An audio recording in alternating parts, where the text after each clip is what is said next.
My floors are like the big, thick, like stone tile. Like my furniture is pretty much all leather. Except, well, that's good for the most part. But everything's like, tile, and there's no carpet or anything really other than upstairs. Yeah.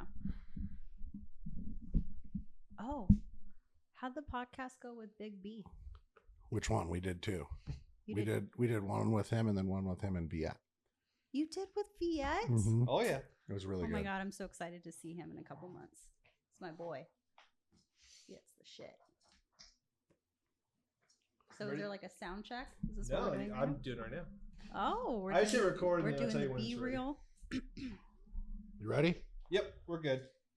Well, welcome back to the Wolves Only podcast powered by JWX. My God, we've been filming a lot lately, huh? We need a week off.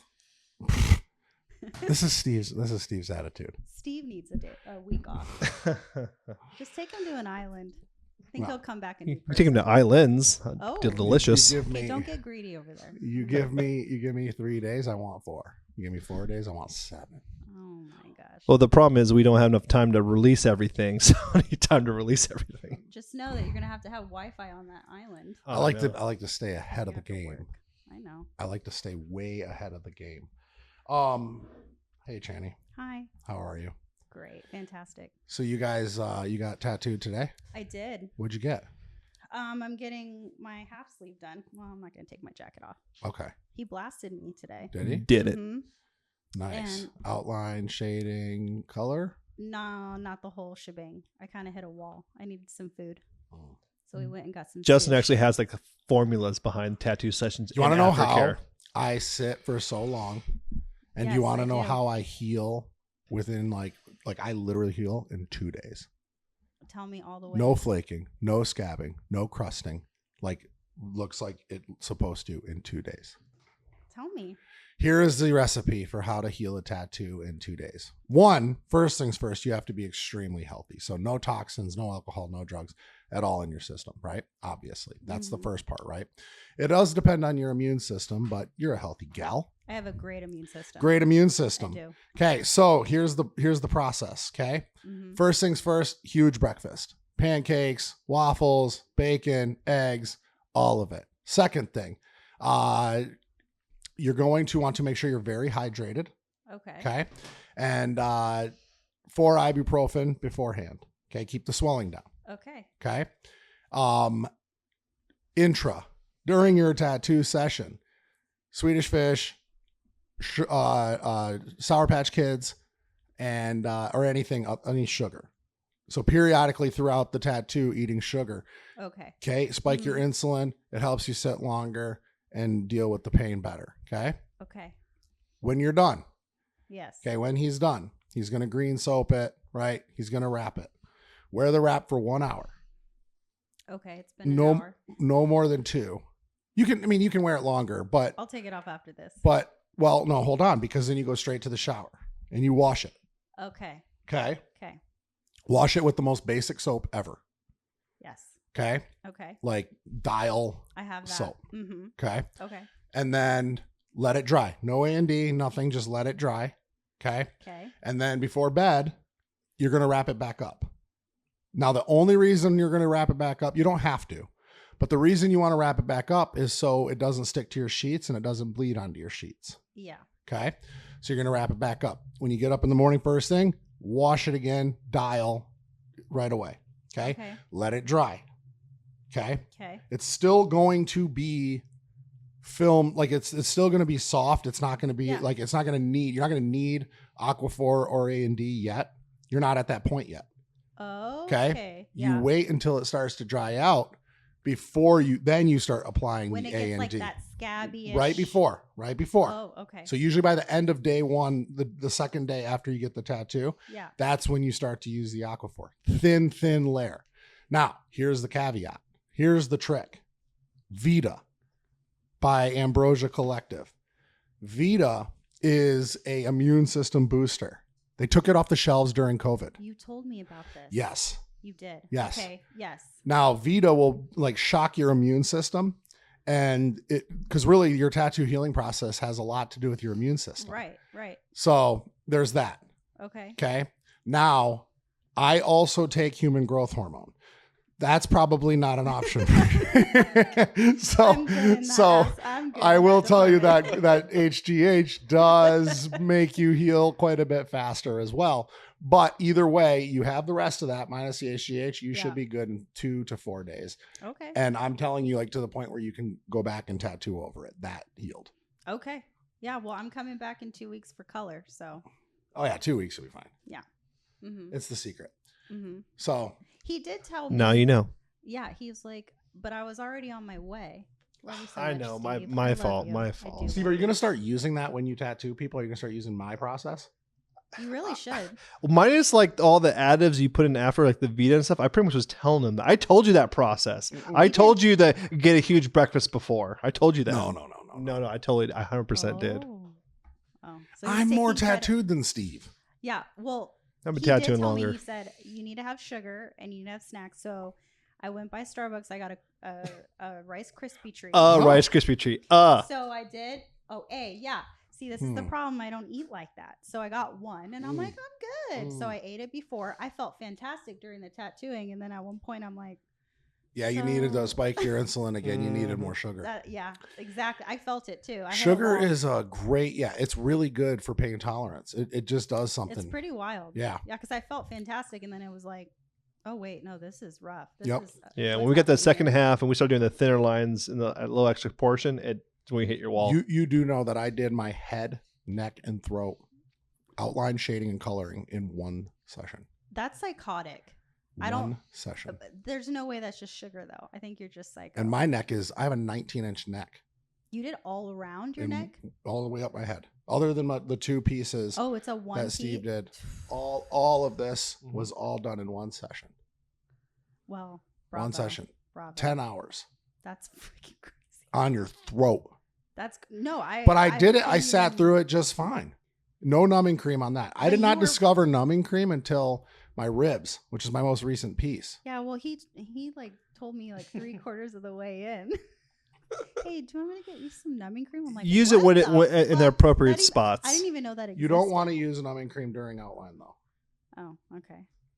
So do I get some for color? I honestly, it won't be so bad at the I'm second. honestly too prideful. I actually really don't think. I think no, there is a right of passage, right? Like at this point in my life, like you could give me anesthesia and let me just get tattooed. I've had enough of it. Yeah, your like whole body's tattooed. You're still a baby. I am a baby. You're still a baby in the tattoo world. At my point now, it's like give me everything that I can get that's not narcotic. Right. Right. To get fucking through it. Yeah. So speaking of HGH, so before I got here, you guys were dicking around, and I was also dicking around. I was watching the new South Park, and South Park. Do you? Mm-hmm. Hell yeah. The new one, it just released on Paramount, and it's about Ozempic. I'm watching it. It's fucking hilarious. I'm watching it. I'm not all the way through it, but it is fucking hilarious. Now the whole point is Cartman wants to get Ozempic, and the only reason Cartman wants to get Ozempic is because he wants to be able to talk shit without getting retaliated on. Because he's like the guy that talks all the shit, and then everyone's like, "Fuck you, fat ass," And he wants to be. So for the poor people that can't afford Ozempic, do you know what they prescribe them? No. Lizzo. They say take a dose of Lizzo. What is it? Body shaving?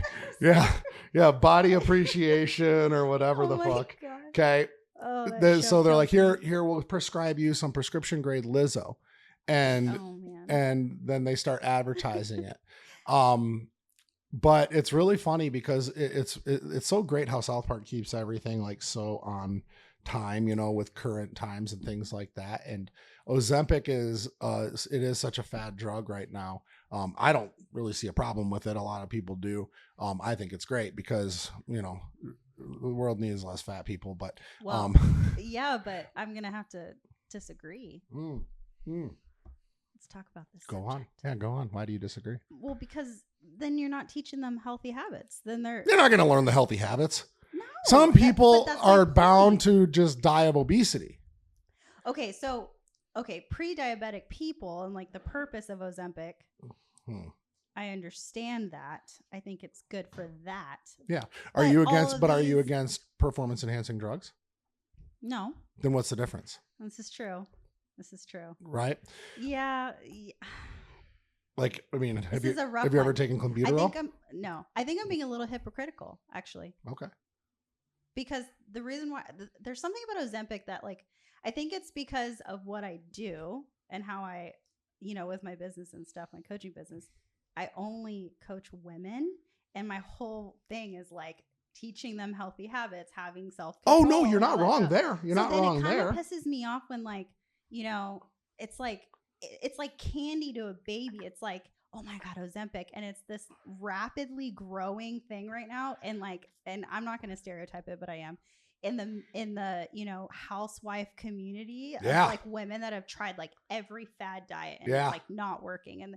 And they're all talking like, oh shit, I lost like 30 pounds in like 2 months. And so they're just like, and it's literally that's what literally the episode's about. Oh my gosh. And they're all wearing tube tops and like belly shirts. And they all have abs. And they're like, I've been hiking a lot. They're in like Lululemon. Yeah. I've been hiking a lot and doing Pilates. But then they're all meeting up and having Ozempic parties in their house. But and then Randy gets sucked into it. Oh my God. And they're like, Randy, you want to come to one of our drug parties? Oh, and he's like, fuck yeah, I want to come to one of the drug parties. But he thinks it's like drugs. But then he goes there and he's with a bunch of like hot middle-aged women with abs. And he's like, this is the best party ever. But he's having an issue. And the issue is that he doesn't know if he likes it anymore because he feels full. He feels like that's enough. Yeah. Because of the drugs. No, yeah. Right? He's like, well, anytime I've ever done drugs before, I've always wanted to do more. And this, I don't want to do more. Oh my gosh. Are they passing Ozempic on a little platter and stuff? Oh yeah. Well, then they end up robbing a pharmacy and stuff for Ozempic. And like they bolt out of the pharmacy with the Ozempic and Randy is looking back. He's like, you guys, there's like Oxycontin and Vicodin right here too. He's like, should we steal this?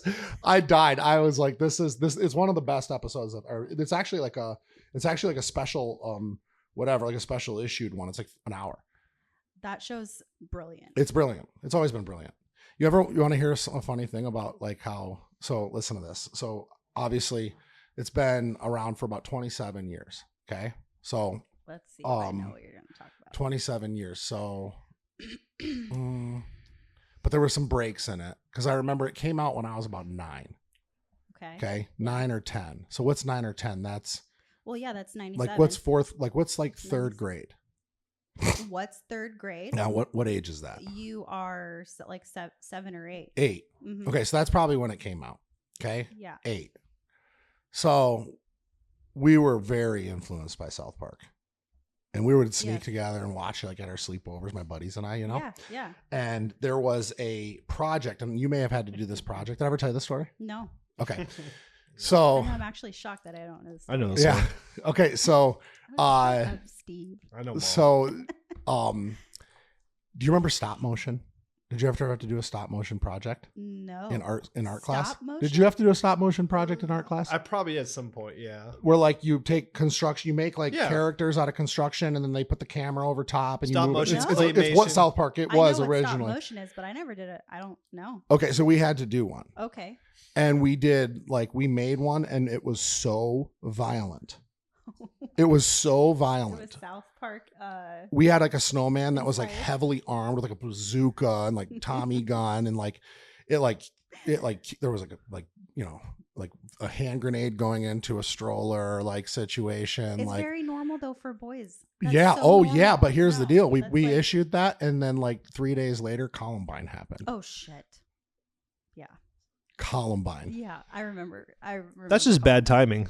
It was terrible timing, but all of a sudden now, not your fault. Not your fault. Well, you know what? And I'm not laughing about Columbine, but I'm laughing. It's happenstance. That's all it is. Because then all of a sudden, like the teachers see this, right? Yeah. And back then it was like, all of like the video games and the music and the TV shows and the movies, like, you know, this is causing these kids. So like now it's like we're on like a fucking watch list.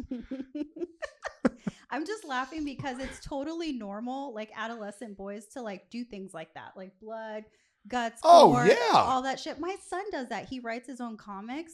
And there's like, you know, it's the hero and the villain, and then there's a fight, and there's literally like blood spattering everywhere and like all this shit. Is he good at it? He's good. No, he's really good. Yeah. That's really great. And he obviously doesn't show it in school. It's just like he shows it to me, and I'm like, oh, that was great. Like I totally praise him for it.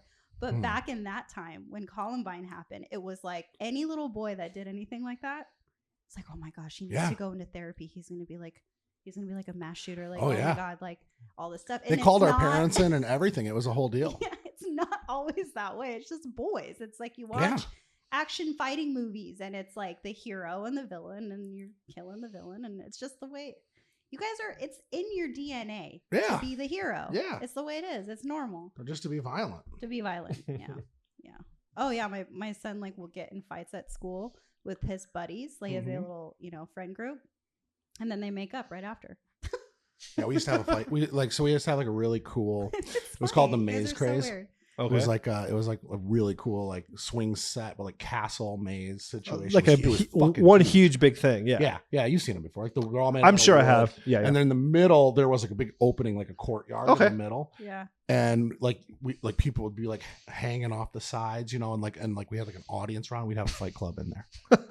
Oh my gosh! It's like he's like Gladiator. Oh yeah. Oh yeah. Are you not entertained? There was a fat kid named Walter Turner that we would like. He would be like the final boss, but he would get his ass whooped. And then there was a kid named Kenny Fan, Asian kid, and he knew karate because they all do. And they it makes sense. And he would whoop the shit. He was a tiny little Asian kid, but he whooped the shit out of Walter Turner. Oh yeah. And then there was another kid named Brigham, and he was Mormon, but like his mom was a whore, right? Because she had to be. We didn't know this like for a fact. Is this confirmed? But those were like the rumors. Yeah, you know? I mean, they must be true. Oh, she was a stripper. That was what it was. She wasn't. That's a whore. close. She was a stripper. Brigham's mom, but she's a Mormon. Like not a stripper. Dude, I didn't know that was a thing. Not a thing, but there's like Mormons, and then there's like Mormons. Does that make sense? What I'm saying? Well, listen, I grew up in a very Mormon populated area in Maine. Okay. So explain what you mean by that. Explain yourself, Channy. Should we talk about that? Oh yeah, for sure. This is why I know a little bit about the Mormon religion. Well, so you can explain to me what you mean, and I'll tell you if I agree. Okay, well, in every religion there's people that don't really like follow, right? Okay. Vacational. Yes. So then, but for Mormonism, I always thought that it was like, no, because you can't have alcohol. They don't celebrate birthday. No caffeine. Like they're very like, it's like you're Mormon and you're in the Mormon church. Like you have to become a member of the Mormon church. Yep. And all the families know each other, hang out together. Yep. Don't have any secular friends, yada, yada, yada. Right.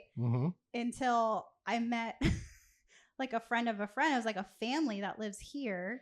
And, had no idea that they were Mormon because they party every weekend. They like curse and they conjugate with everybody else that's not like there's no other Mormons. So they're cool Mormons. Well, like there was a day that he was like, "Oh, I'm Mormon," and was very like defensive, and I was just shocked. Like, what are you, a fucking Mormon? I was like, "Wait, what are you?" I thought he was joking. I legit thought he was joking. He's like, "No, I was raised in the Mormon church. I'm Mormon. My whole family's Mormon." I'm like, well, you don't live it. Like, I didn't say that, but like, I was like, what the? I was so. They're confused. emergent Mormons, you know. I just didn't know that Mormonism that there was that also, but I guess that's just being fucking ignorant of me. Well, Brigham's mom was a Mormon stripper. That's what I'm saying. That's like crazy. I lived. Listen to this. I lived across the street from a Mormon family. The second house we had in Maine. We moved a lot when we were in Maine. It's like our life was like progressively like getting better when we lived we moved to Maine like with our last dollar, right? Bought our first store, became a massive success story, built a home, bought more stores, bigger success story, built another home. You know what I mean? So our second home was across the street from the Quinn family, and dad was a doctor. He was Dr. Quinn. And they were a Mormon family. Okay. They had 4 boys and I don't know if there were any girls. Anyways, it was they were wild, but they were like really Mormon. They had to go to like piano lessons and shit. The kids were wild. Yeah. Of course they were. They made like bow and arrows and shit. And I remember my grandma had to like chase one off with a BB gun at one point. Like, because they're so wild suppressed. stuff. They're suppressed. I don't know. Yeah, I mean, maybe I don't know. I'm not going to talk about it in this episode because I just don't feel comfortable. But I've been hearing that there's some, there's stuff that happens in teenagers that are part of the Mormon Church. Well, yeah, but that's any church. No. I mean, just ways to not have sex. But oh, really? Yeah. Like castration? No, just ways around not having sex. Like. Oh, like it's an anal thing. No, not even that. No penetration. Like you have any penetration. So jerky? They're jerk off? Do you want me to tell you? They do the jerk offs? A Dutch rudder? No, we're not editing this out. Okay. Tell me how do Mormons come? Okay, and I'll tell you how I know this. I know this because a family that lives here who are not Mormon moved temporarily to a Mormon state. Okay. And the teenager girl was telling me, who's not Mormon, what the kids in high school do. In Mormon high school. In the city where it's predominantly Mormon. Salt Lake City. Yes. Okay. And they can't have sex, and they're like super scared if their parents find out. So they like basically like dry hump each other fully clothed. Oh, that's gay. Yeah. No, but. Yeah, but Christian girls. But they have like parties doing this. Like there's like. Oh, dry hump parties. Yeah, it's a full setup. It's not just like a happenstance. It's a full like we're planning on this. Oh yeah, we're doing a dry hump. There's like multiple. Fuck. When I was 13, like send me to the dry humping party. Like where is that party? Yeah. Give me the time and date for that dry humping party. But, I'm just like, oh my God. But that blew my mind. I'm like, just do the whole fucking thing. Well, like, yeah. So I knew like in my church, I grew up in the Christian church, and girls would take it in the ass because that wasn't technically sex. And it was like, are you kidding me? I actually know about that too. Yeah, but so sodomy. so you want to protect your virginity by going into sodomy. I know, and it says it in the Bible too that sodomy is a sin. No, that's what I'm just saying. That's why it's funny. Mm-hmm. That's why it's hilarious. It's like.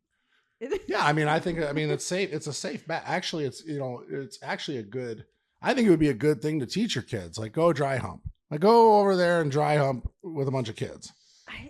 Try it with guys, try it with girls, just dry hump everything in sight. And find out what you really like, but don't penetrate because we don't need more fuck trophies running around this. Maybe that's what they're scared of because they can't get condoms. So they're like, really, like if they snuck around and actually had sex, they'd have a baby. They don't sell condoms in Salt Lake City? No, the kids. Now I picture Salt Lake City as everybody's dry humping. Probably. It's just a city full of dry humping animals. How were you as a kid? Let's talk about that. How was I as a kid? Like young, like going into like puberty, into like. Oh my God, I was a hustler. Before drugs and stuff like that. Let's talk about like young, like young, or unless you started doing drugs pretty young. No. I started smoking weed when I was like 13, 14. Oh, everyone. But no, I was a hustler. Again. Like the Fight Club thing, that got busted. Okay, we had Rena, the lunch lady, that we would like when we would scram, but we would like sell tickets for the Fight Club. That is amazing. Later on, like maybe that same year, actually, when the Fight Club got shut down, we started doing. We were bookies for professional baseball games. And my buddy Joey Manning and I, we were always like scheming. Okay. So like we were selling like mixed packs of cigarettes and like we would like go and like we knew the girl that worked at the little gas station on Route 1 in Portland, Maine, in Falmouth, Maine. And we would sneak in and like when she wasn't looking, we'd like keep the cigarettes up top. We'd grab a bunch of them, throw them and run out, Wow. And then we would sell cigarettes. Got caught for that. Cops came to the school. My mom had to pick me up. Dad was on the golf course. He didn't care. But the baseball betting, that was insane. We got caught. So we were hiding everything, all the cigarette packs and everything under the stairs, like in the main hall area. So we'd have like a separate backpack with all of our contraband in it. Right. And and we had like $2,500, which at 13 years old, that must be 25 million fucking money, right? That is a lot. So yeah, so Joey, so I remember like Joey, we had a black book and everything. We were like so official. And for tax purposes. Yeah, right. For tax purposes. No, we just knew like fucking Jimmy owes us fucking $250. Like, it's a kill list, basically. I actually love this story so much, though. Yeah. So Mr. Allen was our principal, and he was fucking cool. Big fat guy, just a jolly fat guy. He's like the definition of jolly fat guy. And then we had Mr. Saunders, who was our social studies teacher, and he always had our backs. Wow. Like he was like, boys will be boys, look at them. They're building a business, stuff like that. Right. But then you had Mrs. Gerard, and she was a fucking cunt. The worst. And she had like my parents on speed dial. There was a joke about that she had my parents on speed dial. We were good kids, but we were just like crafty. You know what I mean? Like crafty. Like we weren't like, yeah, we're selling cigarettes under the stairs, and yeah, we were like, gambling and beating the shit out of kids that didn't pay us. But we were good kids, right? So Joey and I were like going through the black book, and he was like sitting there like by the stairs counting the money. And Gerard walks around, and she's like, "Where the fuck did all that?" Well, where the fuck? She's like, "Where did all that money come from?" And then she did her little investigation, and of course, everybody rats on you. And next thing you know, they actually did bring the cops in for that, which I thought was interesting because it was like, I guess gambling like that on that level is illegal, but I think they did it as a scare tactic because we didn't go to jail or anything. We were 13. Oh yeah, they're trying to rein you in before you become full-blown criminals. You know what's funny though? You were a hustler even at that age. Oh yeah. Like Gary Vee talks about that in his book, how he was doing that at a young age. It was baseball cards. Oh, baseball cards. Yeah, yeah. And it's interesting because I always thought about money too when I was younger. I never did anything like that. I don't know why. See, for me, it's never been about the money though. No, I know. Well, that's where I'm going to. It's like, I think it's like, I mean, it makes sense because of how successful you are now, but how that's like it was like something in you to like make a deal. I don't know. Like, you know what I mean? Like before it wasn't even about money. It was just like the hustle of it. Right. The organized like plan of, I don't know. It's an interesting, because he was like that too. He talks about it in his book, Crush It. At like 12 years old, he was like, I had to make money. I just wanted to learn how to make money. And like, he was like getting part of the baseball, like selling baseball cards. But then he plagiarized, like he like faked some baseball cards. I don't know, like he duped them and stuff. Oh wow. He kind of did this. Yeah. Yeah, but it's just you know what I mean? The character trait to be like do something. Like, well, yeah, I had an entrepreneur father, I had a businessman father, and I wanted to be like him, but I didn't have the means to do it on that level. So I'm fucking 13. Like when I want the means to do it on any level, I'm a fucking child. $2,500 as a kid. That's we were rich. Yeah, that's rich. We were rich. Oh yeah, that's fun. But here's the caveat to that though. So we were the only family that had Dish Network. That's a big deal. I remember when Dish first came out. Yeah. So the baseball games were replays. We knew who won. And you were like, cha-ching, I see an opportunity here. That's so smart. That's funny. It wasn't the internet back then. So funny. Oh my gosh. So unless you were really like paying attention, which we didn't, because everybody else wanted to bet. Yeah. You know what I mean? They just wanted to be part of it. They wanted to fucking bet. Then when the shit hit the fan, they all fucking Did you pay out the people who actually won the bet? Yeah. Okay, I'm just making sure you're being fair. But who can win? We knew who won. Oh, okay. Yeah, we were. Did you have odds at each team? We didn't really know what we were doing. Okay. Okay. Just straight bet. Bet. We would just. I think. And this is like how I would imagine our thought process is that we would kind of manipulate them to bet on the losing team. Better odds, Yep. It was like who wants to bet on this team to make this worthwhile and fun? Of course, yeah. I was gonna say if you didn't do that, that would be retarded. If you already knew who was gonna. Yeah. So you pay out minimally, but pretty much take everything else. Well, then they had to because Steve. Then that's business. Then they would be found out. Yeah. Anyways, man, that's funny. That'd be jacked if you took every single one and never paid out. Just we're always good. We just know the future almanacs. See, I think I was sneaky, but I was sneaky in different ways. There you. Yeah, like so back to the topic that we started off when I asked you, like, well, what were you like being sneaky and stuff? Well, I already know a lot of your story, but when you're in such a strict house, like kids will find out ways to like get away with stuff. It's just natural. Sure. Yeah. Were you in a strict house? Yeah. Really? But with your dad the way he was? Yeah. But your mom kept you on a tight leash? Well, no, I think that my dad was strict because like I don't know, maybe he was like scared. Well, you've said it before in the past that he didn't want you to be like him. Yeah, maybe that's why.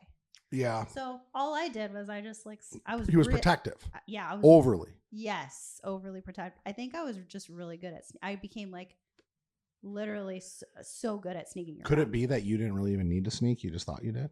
You were like no, programmed? I had to. There was one time that I snuck out somewhere, and then my dad was sitting in front of our house in the like on the stairs in the dark, like waiting for me to come home. Like he was fucking scary. I was scared of my dad.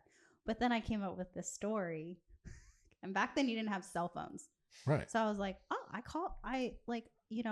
girlfriend, blah blah blah, picked me up. I called the house, no one was answering. I was trying to tell you guys where I was at and all this stuff. Like I just played it off. But no, there was multiple times I snuck out. I'm going here, but I'm not really there. I'm somewhere else. And and I become a master manipulator. Wow. I had to, because then I had no fun. Yeah, no, for sure. But I had a friend named Will that his mom let us smoke cigarettes and like go out and like leave and stuff like that. I feel like everybody had a mom. You know what I mean? I don't want you to smoke anywhere else, but you can smoke at my house. You need a pack of soaps? Oh, totally. Yeah. She was totally cool about it. We could smoke like in his. I remember doing that in middle school too, like 6th, 7th grade. I'm like, what the hell? Oh yeah, all my friends' houses, like their parents were cool as shit. Cause I didn't want to hang out with anybody that like. I wanted to go to the houses where I could do fun stuff. Yeah, well, that was my house. That was so as like our life started to become more affluent. Mm-hmm. My parents started traveling a lot more. So then I had a nanny, and my nanny was like, well, we had a series of nannies because they kept quitting. But we had one. My brother and I were wild. I remember I was like propped up in a tree and I fucking shot one with a BB gun right in the leg. Oh my god! But and she quit. Of course. But I had one who taught me how to make like my first apple pipe. Oh wow! She was she younger?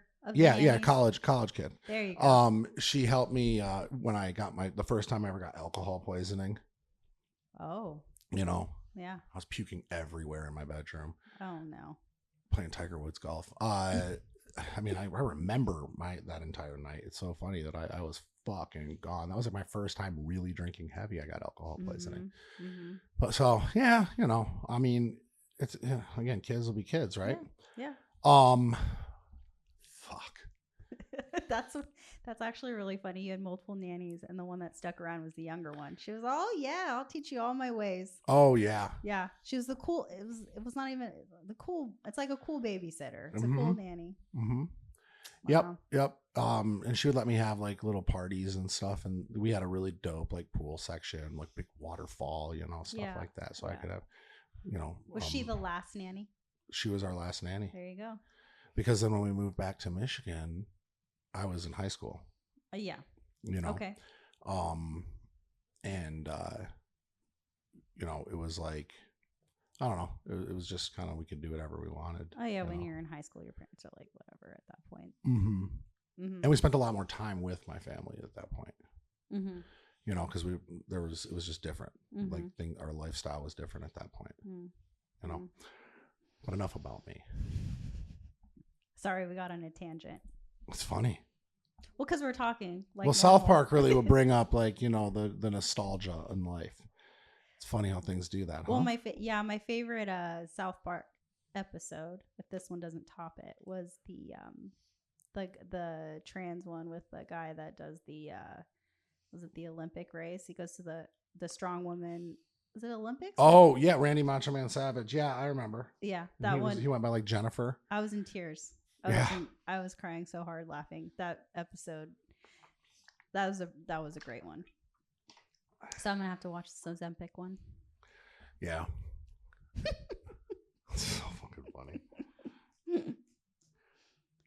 So what else? I don't know. What do you want to talk about? This is what happens when we hang out so much. It's true. We talk all the time. We talk a lot of shit. We do. It's so fun. It is fun. I have to say, You're the only female in leadership. I know. And that's not by design. It's just like, Christine we're learning about, but really, like, you hang. I do hang. You were one of our first female coaches. Yes. You were the first female coach that really grabbed it. Yes. That really grabbed it sounds terrible. you were it's funny. I didn't even think about that when you said God. You were the first female coach that like grabbed a hold of like what we were doing and understood it and put it to work and became very successful out of it. So, obviously I think that there's like a little bit of like, what we did with you, you were obviously like bought into us as people and as mentors and stuff like that. But now I'm hearing things about you. Uh-oh. Hey, Steve, can I get another Pellegrino? We're going to need it. Sure, no problem. Need it for this. Uh-oh, it was a long story. I'm hearing things about Channy. All right, keep it going. I got it. Yeah, I'm hearing some things, Channy. No, here's what I'm hearing. I'm not allowed on the She-Wolves call. No. Nor do I have any interest. No boys are allowed. Yeah, it's Stay okay. out. It's like okay. that sign on the door. Stay out. No, I'm just kidding. But it's like JWX Little Rascals shit. She-Wolves podcast coming soon. Yes, that's in the works. I'm hearing that you are one hell of a leader of leaders. And sweet. Yeah, well, no, it's not fucking sweet, Channy. It's the truth. And I'm hearing that you are taking a little chip off of Papa Jay's old block here. Absolutely. Talk to me. You are assertive, and you weren't this way. Yeah. Well, you want to just give me a little bit of a cookie crumble so that I can know what we said. Talk to you. Like what? I heard that you had like a vision quest with the ladies. Oh, our call. Yes. Correct. Yeah, on Wednesday night was great. It was great. Yeah. Yeah. I chose to steer the boat a little bit different. I always mix it up. Well, women, we are complex creatures. So You're complex. married to one. Oh, fuck. Right? Always. You guys are the weirdest. We are not the weirdest, though. That's what makes us fucking great. Yeah, complex, and you hit curbs. Yes, we do.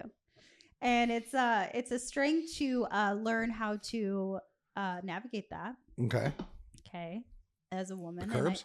Yeah, absolutely. And I feel like as someone who is leading them, and this also goes into like my clients, I feel like they mirror each other, because I don't even know right now. I have over 50 clients. Oh. So, and they're all women, by the way, everyone. So I am a nanny of grown-ass women. That's good. And so it mirrors it because, I was that woman at one point. And you guys have all heard my story from the first podcast. But, I was that woman that was just like, life happened to me. Everything was happening to me. And like the victimhood thing, the old narrative. And so I've purposefully and actively and intentively grown myself to be a strong woman that is not, the typical like, oh my God, today I'm like this and tomorrow I'm like that. And that whole, because you can't be effective like that. No, not at all. At all. You know what I've learned real quick, and I don't mean to cut you off, but when ahead. we were talking about how you wish Facebook was no longer a thing. And here's something that I have noticed. And it's very seldom men. But this happens with men, right? And it's very prominent on Facebook specifically, where women put it all out there. Oh my goodness. It's too and much. it seems like it's like life is chaos. Yeah. Like it's always something. you know, and it's like, I gave you my heart and you cheated and like, but they're never like calling the person out. Right. And it's really dumb to do that because odds are if they're stupid enough to post that, they're stupid enough to get back with that person. But it does seem like a lot of women live in chaos at all times. Like everything is bigger than what it really is. And the victimhood, all of it. But the drama. Women want to be heard like way more than men do. Right? Like men, like they go through some shit and they're like, I want to keep this shit down. Yeah. So when you say that, like when you're steering the ship and you're leading in that way, and that, you know, I don't know that you used to be that bad, right? Like that's a little out there. No, I don't think I was ever that bad. But what I mean is, I feel like society. Man, this is a deep subject and it's great. Well, we talk about it with men all the time. So you can let loose because we talk about men being fucking pussies all the time and that they're, you know, they're victims and they're whatever. But like, I can't say this about women. I work with a lot of women and I've worked with a lot of women, but the women that I've worked with tend to have like their shit together more, right? Like they want what they're not getting, whether it's like they're not getting in their relationship. Right. Yeah. So they want like some sort of like masculine leader. Right. Oh, this is such a good subject. Well, this is the thing is that society tells us, you know, that we have to be, I mean, obviously in our feminine, right? But that it's like they say it like it's a weak thing, but there's a way to still be a woman, but be strong and resilient and less emotional. Being emotional is not a positive thing, in my opinion. It's actually a negative thing. Really? Yeah. Because they're emotional in the sense of... Okay, you can be empathetic. Sure. Vulnerable. Yep. Which, I mean, you're close to me, so you would have to... I mean, I know this about myself, but would you say that that's the way I am? Yeah. Yeah, I'm very transparent. I have no problem. It's not being weak, like sharing how you actually feel about something. But when I say emotional, I mean... like you're not in control of your emotions. So everything is led by feelings. Facts. And who in business that is successful runs on feelings? Sure. No one. Right. You can't, right? It's not, oh, today I woke up and I just don't feel like I want to work my business. It's like, no, you're going to work your business. So my point of this is like, you know, they always say like the most successful women that are business women are just like ball busters and they gotta tyrants. I gotta be like, it's like, no, you don't have to be that way. You could be just as strong as a female, but check your emotion at the door. Yeah, you're right. No, I do see that does seem to be the case. And I would have to say, and I'm not trying to like pat myself on the back, but do you see me as being an emotional person in leadership? No. Okay. We wouldn't. I know. It wouldn't work. That's my point. It really wouldn't work, right? No, like, you know, it's because like, you know, like whether it's like JT giving you shit, you giving JT shit, you yelling at all of us for being a bunch of bitches. Like, you know, Christine, you don't see it on the leadership side. Like it is, there's a lot of prima donnas. I'm one of them. I'll admit it. Yes, sometimes. Well, everybody has their moments, though. Me too. You know, but I usually just stay quiet. I'm like, I'm out. I'm out for a little bit. No, but yeah, like you do. But you know what I mean. You do check your emotions at the door. I do, and that's the thing is to be effective, you have to. You just have to, and there's a strength in that, though. That's what I'm trying to teach all the women coaches. I'm trying to teach them how to have strength in that. Like, I'm not saying don't acknowledge how you feel, because usually when you have feelings about something, it's telling you something needs to change. Correct. But instead of going, oh my gosh, about it, like stop and look at it and say, okay, well, what needs to be shifted here? Right. So that I can be effective. It is checking your emotions at the door. If you got to go cry about it for 5 minutes, by all means, cry about it. And then, okay, now let's get back on the horse. Okay, let's get to going. But I have found so much strength and so much success in checking my feelings at the door. I used to it's just like, my God, I remember being in that mind space about everything. Anything and everything that happened in my life happened to me. Right. Oh my gosh, the world is ending. Oh, what am I going to do now? Oh my God. And it's just like, I got so sick. Honestly, I don't even know what happened or what I listened to or whatever, but just something clicked in me one day and I was just like, I can't live like this anymore. Well, you surround yourself with different people now. Oh, yeah. And, that's the biggest thing too, is like you're talking to a bunch of women that are now business owners. Right. And it's vital to be able to pull your emotions out of your decision making. Absolutely. Emotion-based decision making will not last long in business. It just doesn't. Strategic, it's funny because there's times like where I need to check my emotions, where I need to say like ease off of a situation because I'm feeling intense about it. Okay.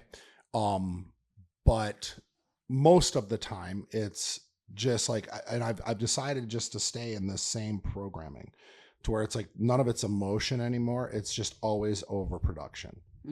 Like produce more. Like I don't give a fuck. I just want to produce all the time. Steamroll.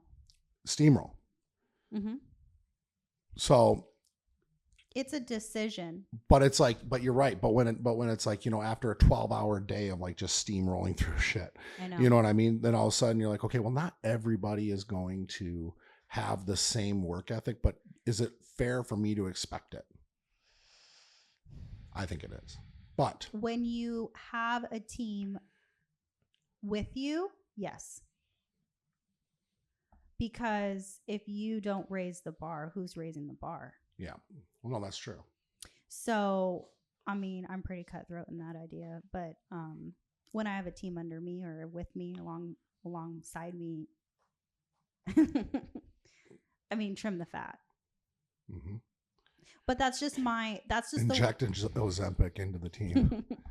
But there is a place for reaching your hand down and saying, hey, because you notice there's someone leaving the herd, straying away from the herd. There is that's strong leadership too. Yeah.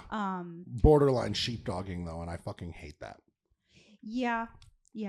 I hate sheepdogging. Well, back to the she-wolves though, women are complex beings. So for me, I have to do a lot of reaching down because what I'm trying to do is build them up.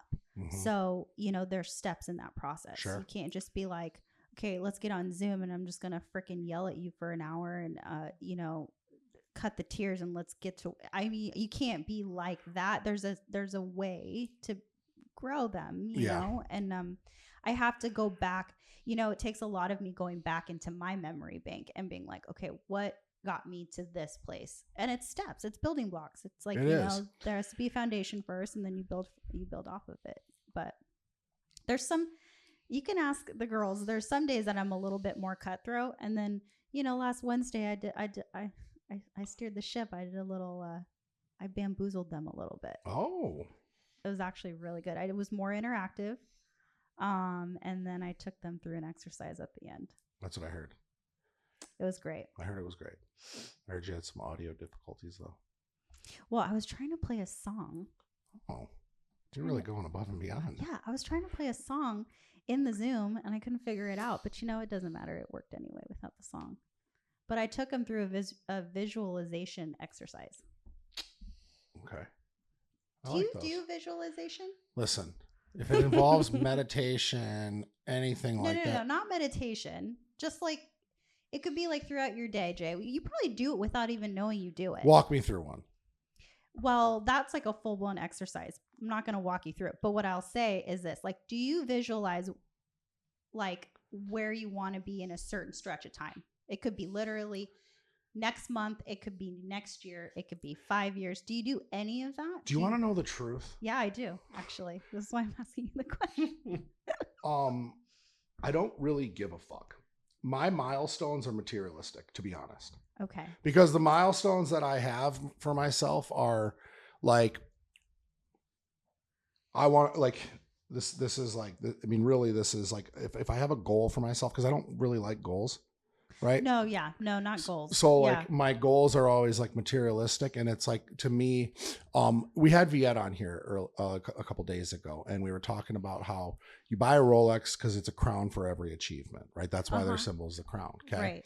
So like, to me, it's like, if I buy a Ferrari, like that's because I hit a number to where my guys, my team, like people, like my business has grown to the point where it's like I'm able to comfortably go and pay for this car or whatever it was, right? Like like when I bought my coupe, my AMG coupe, my green one. Yeah. That to me was like, I bought that car, and it was like, you know, we were like, maybe it was like our first like 5 solid months where we hit like a couple $1 million. Okay.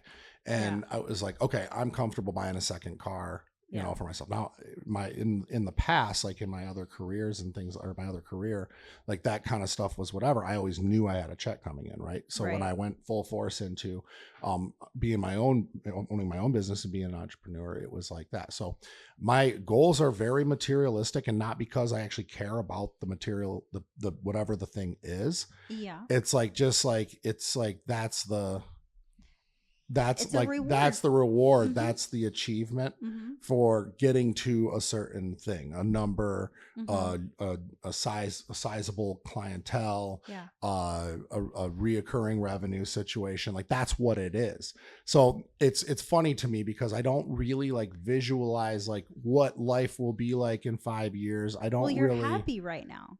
Yeah, well, that's just it. And it's like, as long as I'm Yeah. progressively getting better every single day and growing and building and earning and all of that, like I'm in a really good spot. But it took me a lot of work. It took me a lot of patience, and it took me a lot of detaching from everything to get to the point where, like, living in serenity one day at a time. And I preach serenity so heavily because you got to realize, guys, like the best feeling in the world is to not have to think, is to not have to visualize and like think about, you know what I mean? It's like literally like I wake up and I just like, I'm like a sim.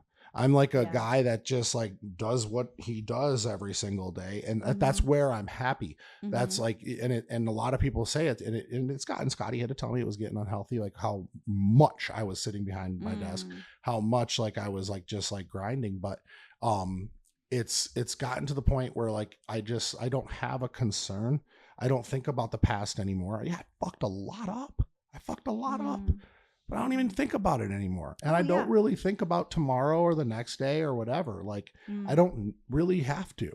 And it's funny because I got on a call with a guy he called me, and he's a big name in our space, one of the biggest. Okay. And he started like hammering on me about all positive. It was all good. I love what you're doing, man. I want to do some stuff with you. I want to do things. And you probably know who I'm talking about. And he started hitting these numbers that seem fictitious, but it is what it is. And I was like, God, that's where your head's at right now. Like that shit will come. That shit, I'm hitting like those milestones constantly. But like, to like, that's like all you're concerned about. Like, what happened to service? What happened to what are you doing right this second? And it seemed to me like it was like so caught up on milestones that it was like, and I get it, I appreciate it, but it wasn't authentic to me. No, that makes complete sense, because then you're not falling in love with the journey. So that means you're not fulfilled. So the serenity that you're talking about, that doesn't even exist. And see, it's funny because I wouldn't say I'm at your level in that, which one day I will be, I already know, but I'm starting to tap into that. And I noticed that my happiest is when I'm productive. When my day is busy, but I don't even like that word busy. I took that out of my vocabulary, by the way. But I'm going to use that for the people that, anyways. You get what I mean? Yeah. My day is productive. And I don't even have time, like you said, to think. I'm not thinking, I'm going. Right. I'm just going. Right. And I sleep so great. And I'm like, so lately it's like I'm in that zone. And it's hard to explain that zone to other people. And it's not in a prideful way. I'm not better than anybody. It's just, it's like when you're fully fulfilled in what you're doing, mind you. It's flow state. It's a flow state. Thank you. Yep. And I want to just say for people watching, it's like Justin and I also have a personal life. Like we have fun. We like spend time with our loved ones. It's not like we're sun up to sundown, like at our computer and not doing anything, but, it's a flow state and it's so fun here. I'm just like, like what the fuck, you know, like the flow state is it's hot. Like you're on a high. I almost feel high. You know what I mean? I want to take a quick break and then I have something I want to talk to you in regards to that. Steve, can you pause it real quick? All right, guys, that wraps up an episode of the Wolves Only podcast powered by JW Fit. Listen, if you guys like what you heard, make sure you subscribe, make sure you like and comment, help us get our message out there. If you want to work with our team, go ahead and click the link in the description below. Schedule a call with us. We'd love to get you on. We really appreciate you guys listening. And if you have any other questions, you can reach out to us on all forms of social media. Thank you so much.